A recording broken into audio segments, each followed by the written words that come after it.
tectorial membrane, and they're going to get bent. And so only where this membrane is really vibrating hard, we're going to get action potentials generated. And based on the frequency of the sound, our brain interprets the pitch and the loudness based on where in the cochlea we met that resonance. I know that was really confusing. Hopefully you'll watch this a couple of times, okay? Now, in this chamber and this chamber, we have perilymph, which is really easy to make waves in. In this chamber, we have endolymph, which is like syrup. So even when this one is kind of vibrating hard, it's kind of moving slowly up against the tectorial membrane because it's in a thicker fluid. Okay, here's a real deal expert electron microscope picture. So here is the vestibular duct separated here by the vestibular membrane from the cochlear duct. Here is the tympanic duct and the basilar membrane right there. These are the hair cells, and this little wave-like thing is the tectorial membrane. So when the fluid coming back in this chamber is at the right resonance, it will shake this basilar membrane and push these hair cells upwards against this, which will bend the hairs and cause an action potential at this frequency. Craziness, isn't it? Here's a cartoony version so you can see what's happening. So right now, the tectorial membrane is floating above the hair cells and is not touching them. If they start to move upwards, they're going to push against that membrane and bend over. So, auditory discrimination ranges from softest to loudest sounds, and in our ears, that represents a trillion-fold increase in the intensity of the sound.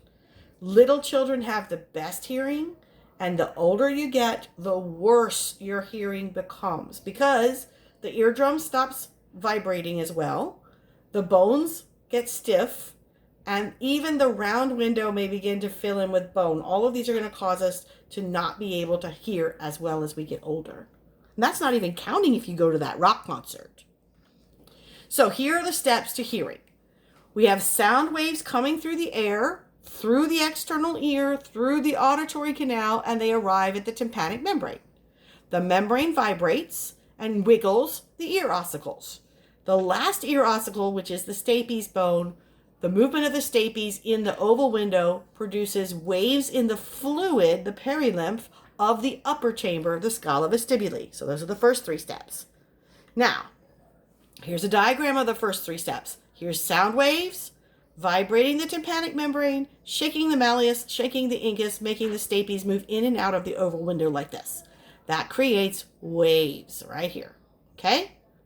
That's where we are so far. So here is the oval window where the stapes is. This is the round window. This is the end of the line for the pressure waves. When they go all the way to the tip and all the way back, the energy is going to exit through here.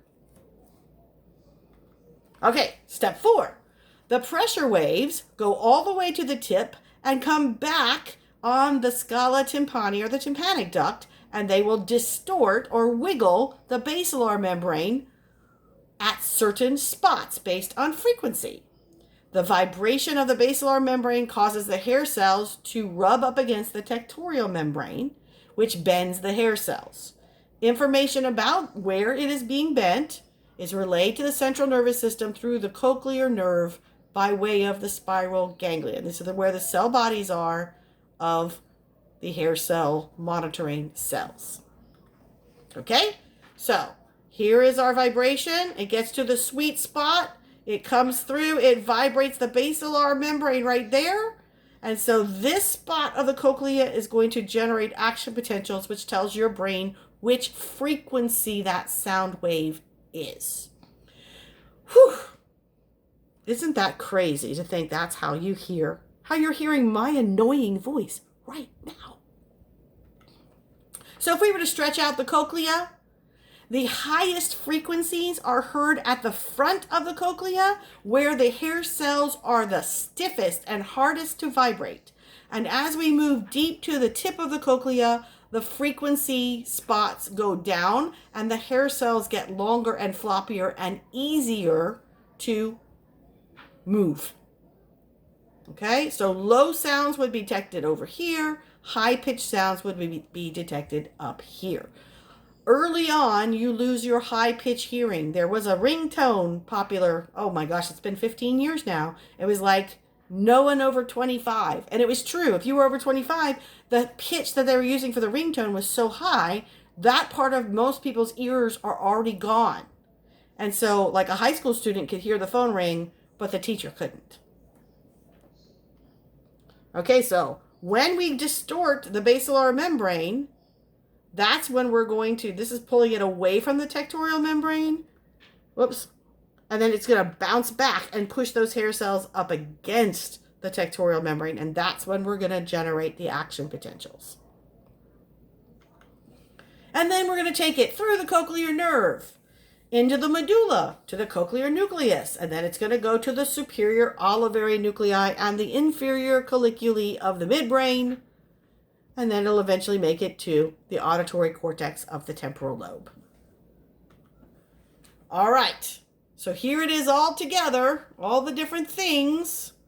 Stimulation of hair cells at a specific location along the basilar membrane activates the sensory neurons. So high sounds up here, and as we go deeper, deeper, deeper, deeper, deeper, they are lower frequency sounds. And then that's their pathway. All right, guys, so that is chapter 17, and that's the end of unit 1. So happy studying, do well on the test. Contact me if you have any questions, and good luck.